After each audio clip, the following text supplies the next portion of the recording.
The closing will be Steve Breyer and Greg Kealey. I'll turn it over to them now. I'd like to start by echoing what various people have said as they got the chance to stand up here over the last 2 days, which is great thanks to Brian for using the residual funds from the Canadian state, from the Canada Research Chairs Program, to bring us all together.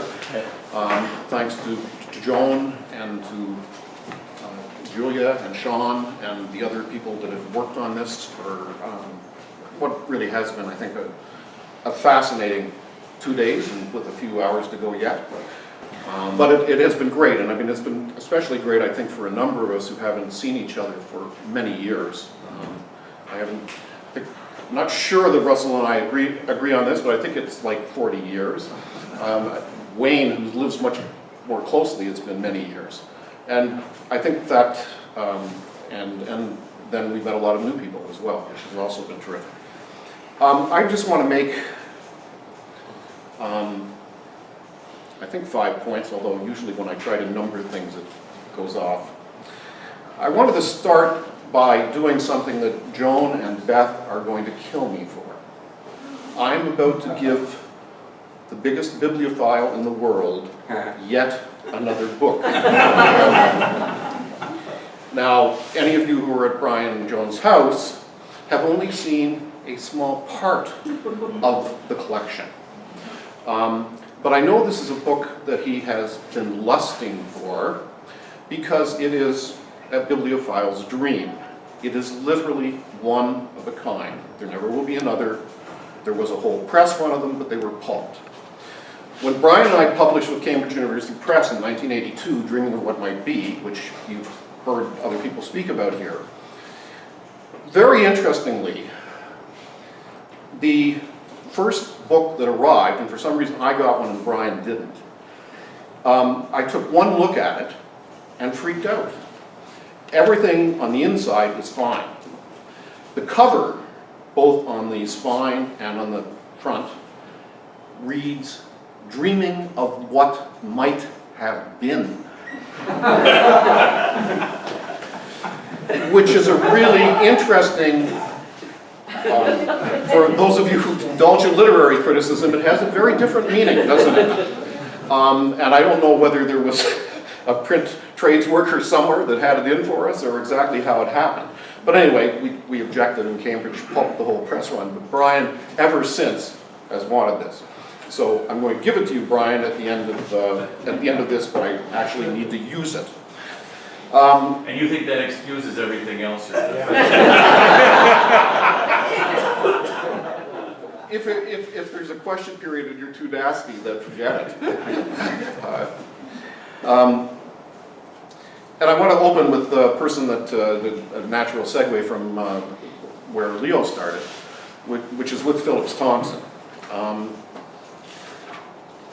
And this is from December of 1885. It's pretty generally understood by this time, among those who are interested in labor reform, that it is a much wider and more comprehensive question than the mere matter of wages or hours. That it includes everything relating to the mental, moral, and physical advancement of the worker, and implies a war to the death against every influence which tends to depress the condition of labor. Let us picture to ourselves the social condition that would result were our ideals realized by the resolute determination of the masses in all civilized lands to use their power for the good of the whole people, instead of letting the selfish few play upon their prejudices and passions and rule them for the benefit of the upper class. Now that's 1885, just before the upsurge of 1886, just before Engels and Marx Aveling and Aveling toured North America and were incredibly impressed by the level of class struggle in America.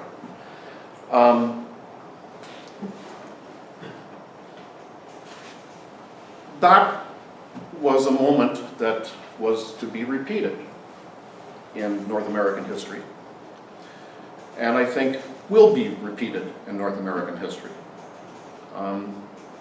Despite all the doom and gloom, the same contradictions that Thompson was drawing attention to, and I think the quotation is particularly impressive because of the breadth of what he was saying and the way he framed it, and to Marcel, the internationalism of what he was saying as well.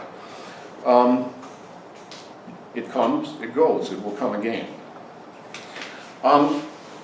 That's one. Two, I'm having a little trouble with my own historical memory. I met Brian either in 73 or 74. We've had this discussion before, and I can't remember what the right answer was. But I can remember very well Russell Hand, who was a colleague of both of ours and very much a part of the project at its founding. And I went to meet with him in the place he was staying in downtown Toronto, and I suspect we went out for a drink. I can't quite remember that part. I'm sure we did, as a matter of fact. Maybe at the Wheat Sheaf that Wayne was drinking with him at as well. And it was around a book that I was editing with a guy named Peter Warrian, who some of you Canadians will know, that came out in 1976, and Peter had met Brian when he was finishing his undergraduate degree in the most compressed period of time ever achieved in any Canadian university by any student at the University of Western Ontario, because in those days Peter was living in London. I think it was before he went to work with Bill Walsh. And so it was the first meeting, and Brian had just come back to Toronto from Binghamton, where he was working with Dubosky. I had come back in '72 from Rochester, where I was working with Herb Gutman. And it was a great first meeting. The essay that Brian published on London Street Railway strike was a fine piece. And it came out, as I said, in 1976. That was also the year of the first issue of Labour, then called, as Kirk correctly pointed out, Le Travailleur, a huge French air, although brought to us by our then French editor, and corrected when it changed to Labour Le Travail in 1981.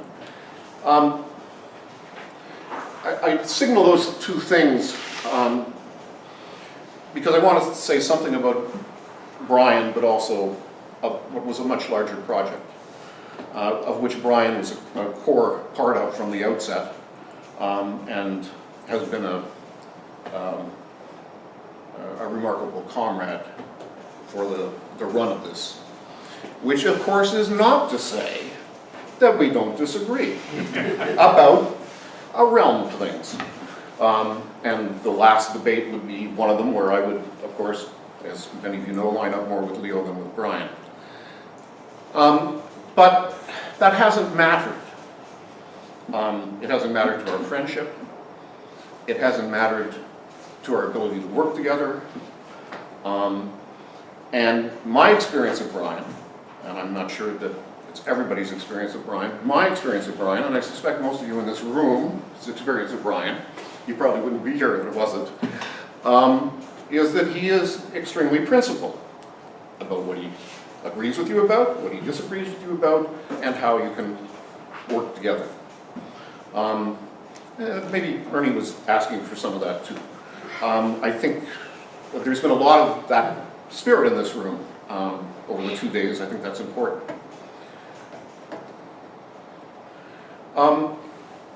Another part of that project was a small little press called New Hogtown Press that Russell Hand was the major figure in.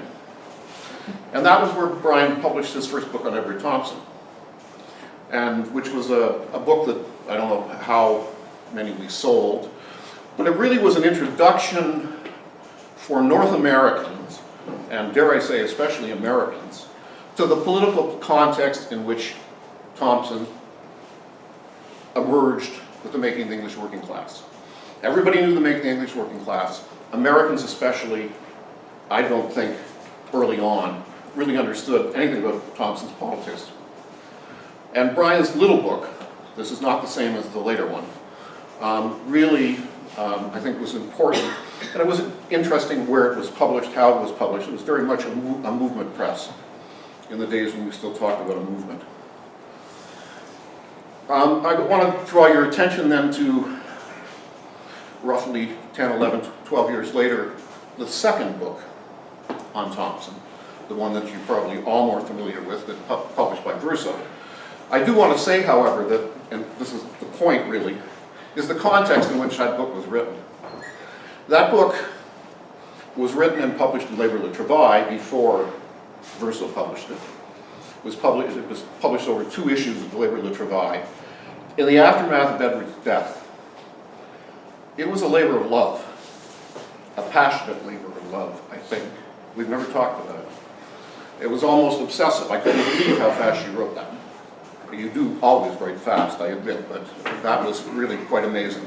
And if you read it, especially there's not huge, there's differences, but not huge differences. If you read it, you'll read it in that context, and you'll feel why Edward was so important. And that, of course, segues to the third point, which is about Edward.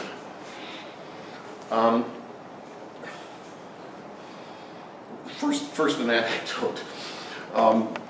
Brian brought Edward and Dorothy to Queens when he taught at Queens in the late 80s, I guess. 89? 88. 88. And I was lucky enough to be invited, and so I still remember, Brian, you probably do as well, that we were having dinner in one of Kingston's only good restaurants at that time, actually run by a former member of the Loving Spoonful named Zal Yanofsky, whose father was a communist cartoonist for The Worker, Avram.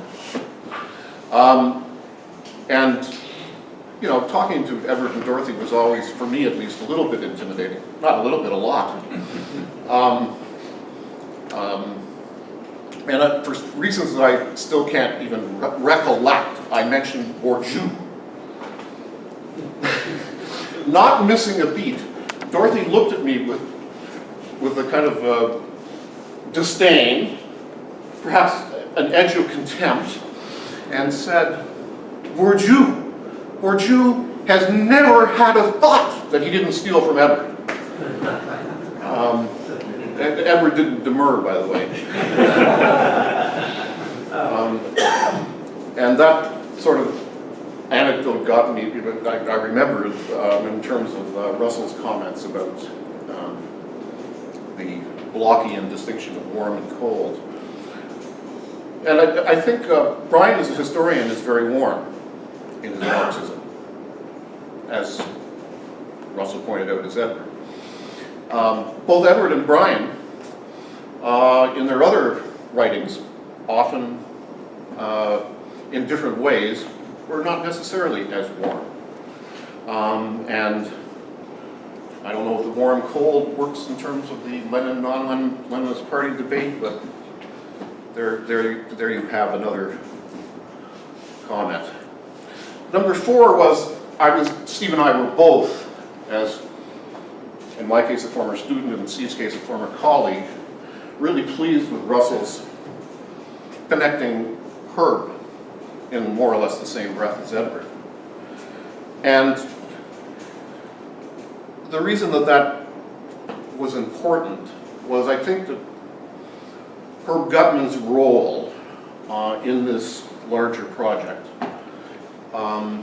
has sadly been overlooked and ever increasingly overlooked. And to the degree that anybody talks about him, there's a kind of notion that he was a Thompson derivative. He wasn't. If you read his thesis, which you probably won't, so believe me, you'll see all kinds of elements of Thompsonianism pre-Thompson. It was done at Madison by the time he finished in the late 50s, I guess? Yeah. And a lot of those early articles scattered through the state historical journals of every state, basically, are evidence for the kind of agency that he was giving to working people and the centrality of class as opposed to simply labor organization that always animated all of his work. And I wanted to make that point given this audience as well. And I also wanted, in that regard, to say that Herb didn't teach labor history. We actually didn't read any labor history. we read about the history of capitalist development, and we read a lot of stuff that we couldn't figure out why we were reading it, but in retrospect, that's why we were reading it. So he said, you guys, you read all the rest of that stuff, you need to read this stuff. He also, of course, I think was a major historian for C.L.R. James, obviously was important in this respect as well, as was W.E.B. Du Bois. Having got that out of the way, he, I think, was a major force in teaching us to think about slaves and then freed slaves and African Americans in terms of class and in terms of the working class. And the abounding international slavery literature, he certainly obviously was not the only figure, but he was very important in that regard as well. So I want to wrap this up by moving from Phillips Thompson to Edward Thompson. And one of the things that I've been thinking about, and Nick heard me give a paper on this subject a while ago, was Thompson, of course. I've been writing about state repression of labor in the left for a while, and got interested in how Thompson had used, especially in the making of the English working class, spies as sources, and how important all the central arguments in the making of the English working class about the revolutionary moment are based on spy reports and a careful reading of that documentation. And I wanted to mention that because one of the things that Leo mentioned it, but to kind of say Canada wasn't as bad, I think state repression is an important part of the stories that we've been talking about here, and one that I'm not sure that we've ever paid enough attention to. And you know, the vast literature now in the United States on the FBI and emerging literature on the CIA, much less on the NSA. Snowden's helping to correct that. But I think as we rethink everything from the Bolshevik Revolution to the present, and as we rethink especially the Cold War period, that it just simply needs more emphasis. Anyway, and let me close, not with that, but getting back to the warmth, and this of course is Edward. Our vote will change nothing, and yet in another sense it may change everything. For we are saying that these values, and not those other values, are the ones which make the history meaningful to us. And that these are the values which we intend to enlarge and sustain in our own present. If we succeed, then we reach back into history and endow it with all our own meanings. In the end, we also will be dead, and our own lives will lie inert within the finished process. Our intentions assimilated within a past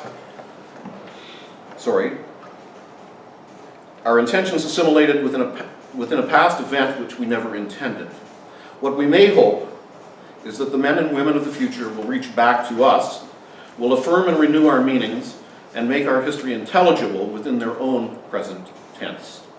They alone will have the power to select from the many meanings offered by our quarreling present and to transmute some part of our process into their own progress. Thank you. Thank you.